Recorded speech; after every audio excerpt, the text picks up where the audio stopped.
Hello and welcome to the Million Dollar Message. This is your Fearless Friday message with Callie DeBlanda Brigham, calling from beautiful Pensacola Beach, Florida. Happy month end, everyone, if you're listening in real time. And I wanted to expand today on a message that I started last week. The idea of the message last week is that there are thinkers and there are feelers, all very legitimate. But at the end of the day, it doesn't really matter unless we're a doer, right? So whatever your motivation to get into action, it is great either way. But at the end of the day, we have to be a doer, right? Well, I did a rather unscientific poll on social media this last week and discovered that based on the results there, that about 76%, and it was all women that answered, 76% of women are, which one? Yes, of course you guessed it, feelers. I don't think I would have guessed that it would have been that high, but here we are. So 76% are feelers. That means the remaining 24% are thinkers. I also did another rather unscientific poll to see if people were either married or in a significant relationship with someone just like them or someone not like them. And of course, this will also come as no surprise, but most people are married to or dating someone who is different from them. That's a whole lot of fun, isn't it? All right. Well, so what I thought I would do is this week, let's talk to the feelers. This message is specifically for my feelers. It is also, though, for my thinkers who know feelers, love feelers, lead feelers, married to feelers, or raising feelers. And that second category would be me because I am a thinker surrounded by feelers. My mom, a feeler. My daughter, a feeler. My husband, a feeler. My son, a thinker. Okay, phew. I don't know which one our dog, Pippa, is, but whichever one's better. I'm just kidding. Okay. But I want to record this message this week for my feelers. Next week, thinkers, it's your turn. And I just want you to know that this message is delivered with deep love and appreciation and a lot of experience. Okay, so feelers. I just want you to know that Mary Kay needs you. Mary Kay is a relationship-based business, and feelers are wired for relationships. So we're going to talk about what makes feelers exceptional here. We're also going to talk about maybe some opportunities and some challenges. Before we do, I just want to say that for the majority of my consultant and new director, well, and even up till earning a trip, part of my Mary Kay experience and career, I did not live in the same town as my mom. I lived in Memphis and she lived down here in Florida. So we really didn't work together, in person at all, ever. I mean, maybe a couple events in many, many years. Now, all that being said, of course we worked together a lot over the phone and all that stuff. But in person we really didn't. So I was so excited when I moved down here to Florida because I wanted to watch my mom. I mean, I know how relational she is. And so I was like, ooh, I'm going to watch and I'm going to learn.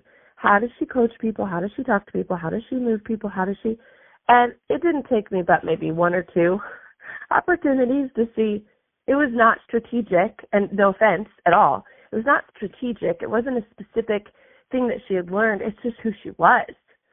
And that both encouraged me and frustrated me as a thinker because I thought she just makes it look so natural. But how can I learn to do that? Because it just doesn't look like that for me.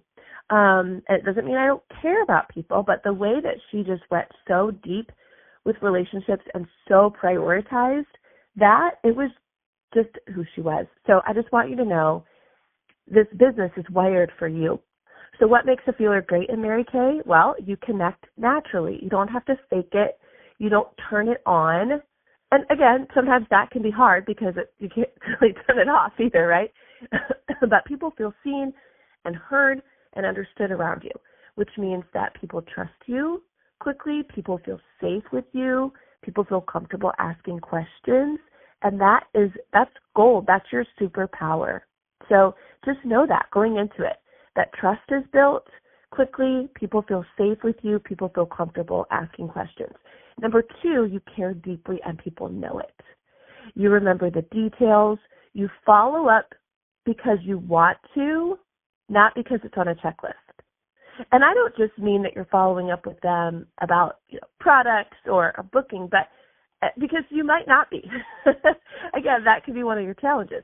You might be following up because their daughter had surgery, or their husband, his job might be, not going to work out. So, but that is your deep care is a strength. When you say to people, I'm so glad you're here, I'm so glad you came, they believe you. And that emotional sincerity, again, builds loyalty. And loyalty builds long-term businesses. I remember one time driving home with my mom somewhere, and she gets a phone call, and it's one of her consultant's husbands, and he's letting her know that they had just had a baby. And I remember saying to her, I don't know who that is. I don't recognize her, because at this point I knew a lot of her consultants and everybody. And she's like, yeah, I don't really know her either, but her husband and this consultant wanted to make sure that my mom was one of the very first people that knew that she just had a baby because of that loyalty and that long-term relationship. Number 3, you create culture with less effort because feelers set the emotional temperature. Your encouragement, your kindness, your presence, you're many times the reason someone stays when things feel hard. Okay, so those are some great things about you, and I want you to just celebrate that, and I want you to run with that, and I want you to make sure that you are leading with that. But here's the other side. Here's the shadow side of your strength. What trips you up? Okay, number 1, you feel everything. Tone, facial expressions, a text message that ends with a period instead of an exclamation point or doesn't have emojis in it. You can read meaning into things that weren't meant to be mean at all. So your emotional sensitivity is a gift, but if you're not managing it well, it can drain your energy fast and you can get hurt. And that leads me to number 2. You take things personally that are not personal. A no feels like a personal rejection. Silence feels like disapproval or rejection. A cancellation makes you feel like you did something wrong. And the truth is, most of the time, it doesn't have anything to do with you. I remember saying to my mom, my mom would always get really worked up before an event.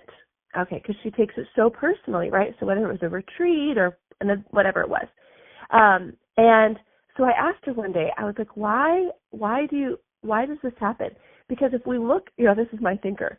If we look at past data, have you ever had a retreat that just crashed and burned? Everybody hated it. Nobody wanted it. She was like, no. I said, so the facts are telling us that you always put on a great retreat. Now, if somebody, has their own issues and says they didn't like that, it was turkey sandwiches instead of ham sandwiches or, whatever, that's on them, right?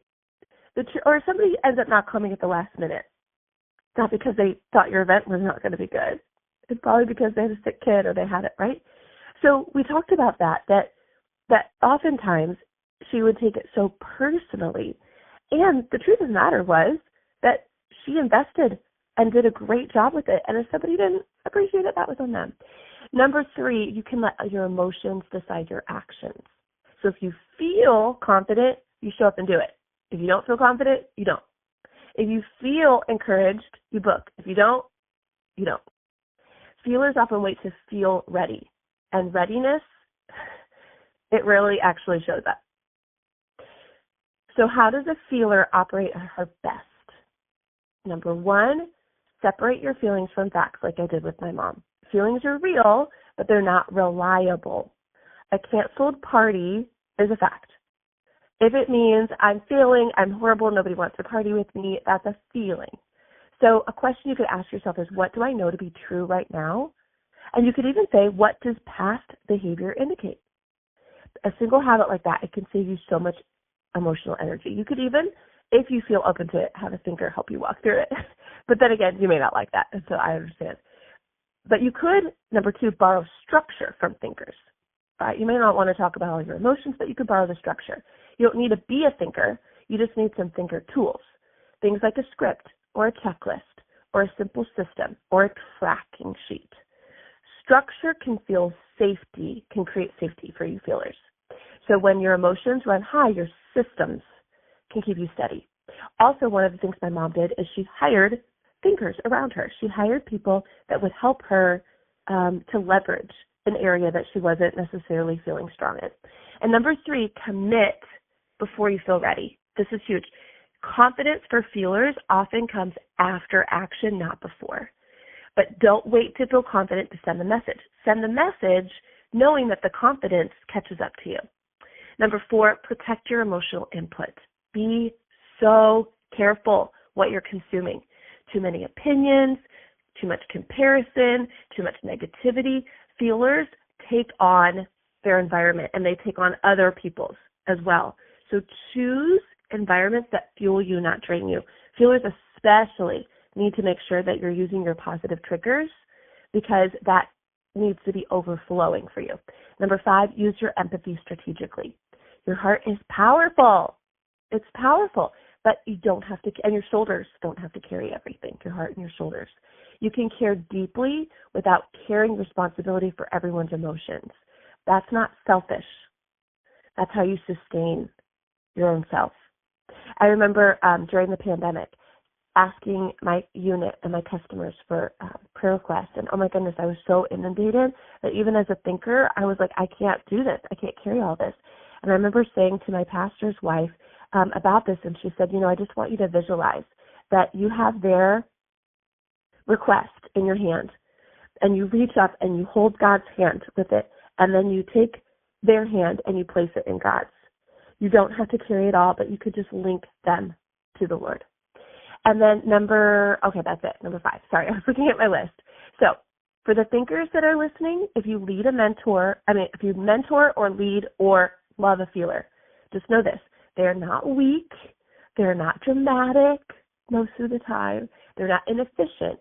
They just process differently before they act. So encouragement goes farther than correction. Encouragement goes farther than correction. Clarity is so important. That's much better than pressure. And belief goes farther than just logic alone. So when you combine your thinking and their feeling, it's going to be magic. All right. And lastly, let me say this clearly to my feelers. You don't need to be less emotional to be successful. You just need to be emotionally aware. You can lead with emotions, but you don't want to rule your emotion, let your emotions rule you.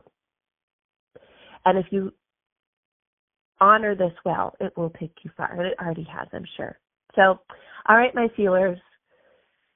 It's not just businesses, it's belonging that you are building right now.